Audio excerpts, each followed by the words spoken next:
Now, Bud, my guy here, Blake, said the other day on the show that Florida State is not going to make a bowl game. Like that was like his bowl prediction.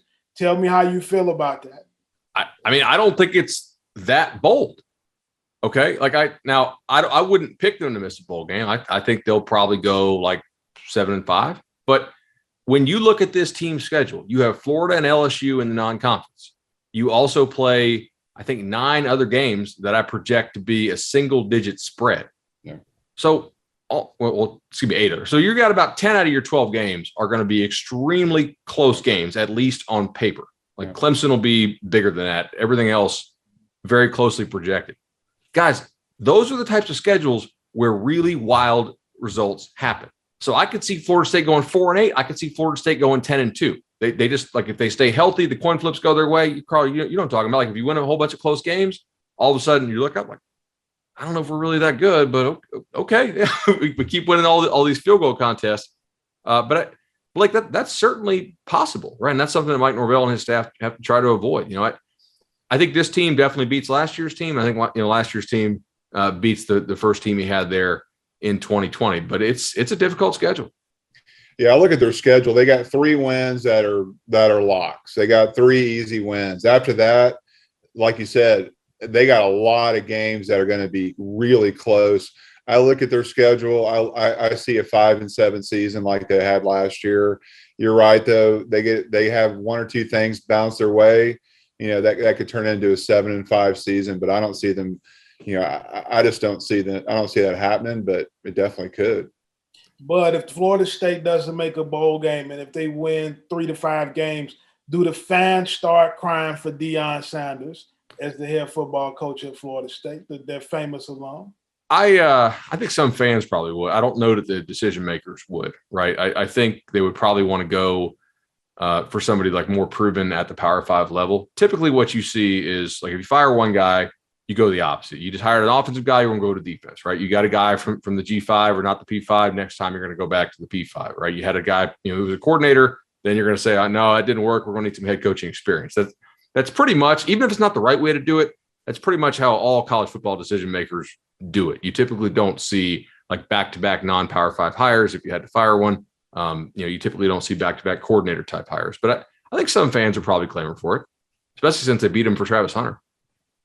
Give us a Seminole player that we need to know. All right, let's go to the defensive tackle spot. Odell Higgins has been putting out D tackles into the league for a long, long time. They got very fortunate to get this transfer from Mississippi State 3 years ago now, Fabian Lovett. He battled through a lot of stuff last year. I know I talked to him yesterday. He has a young son with some major medical issues, and he was like, hey, I'm really blessed to be able to have these NIL opportunities because it allowed me to not have to take a gamble on going to the draft when I really wasn't ready to go to the draft. And we were able to get, some additional help for my son and, allow me to work on my game and have a big senior year. He's definitely a guy, and the ACC is loaded at D tackle. When you look at Clemson and NC State, Miami's got some kids. He's a dude who could be upper tier ACC, and I think could be, a top 100 type pick. Odell's very excited about him, and that'll be a guy that could give LSU a lot of trouble. Give us an idea of what do you think happened at Florida State with the Amarius Mims transfer? He went in the portal. It looked like he was a lock for Florida State. He ends up pulling back out and staying at Georgia, at the last minute. Kind of give us an idea, from your perspective of what went on there.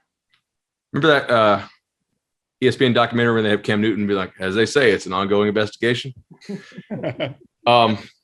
So I think Amarius Mims had a lot of opportunities at all schools, Florida State, Miami, and of course Georgia as well.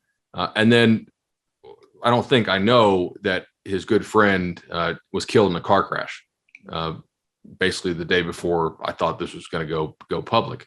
And word we heard was basically like, hey, that was tragic and impacted him a lot and made him want to stay with his current teammates. So I think that's kind of the official word on that. It's obviously really sad to lose somebody you're that close with. But it's transfer portal. It's crazy, right? Like one school thinks they got a guy locked up, and then all of a sudden, not only did he not transfer, he went back.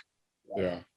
Yeah, it's interesting to me that if I've heard reports of kind of the money that was being offered to him potentially. I don't know if it's accurate or not. I bet it's at least $500,000. I mean, like per year. Because like Zay Flowers told me yesterday at ACC that he turned down $600K for his final year to return to Boston College. Yeah, that's kind of what I was hearing. But and then go back to Georgia where you're, right now you're not a starter. I mean, you're going to be a backup again. So it's interesting to me that he would choose that decision to go back. I mean, Georgia's obviously a national championship contender and a place he's familiar with, but Florida State could have gotten paid and would have been a lock to start there. So. Yeah. He may be getting some stuff from Georgia as well. I would hope he is. Yeah, he got something. I guarantee. And Georgia's going to lose Broderick Jones to the draft unless Jones gets hurt. I mean, like Broderick Jones is going to be a high pick. So like for if you're UGA, you're removing the uncertainty of what do we do after Jones goes if Mims transfers. Like, oh well, guess what? We're going to slide into Marius Mims and we're good. And their right tackle Warren McClendon is a really good player. I think he's very underrated.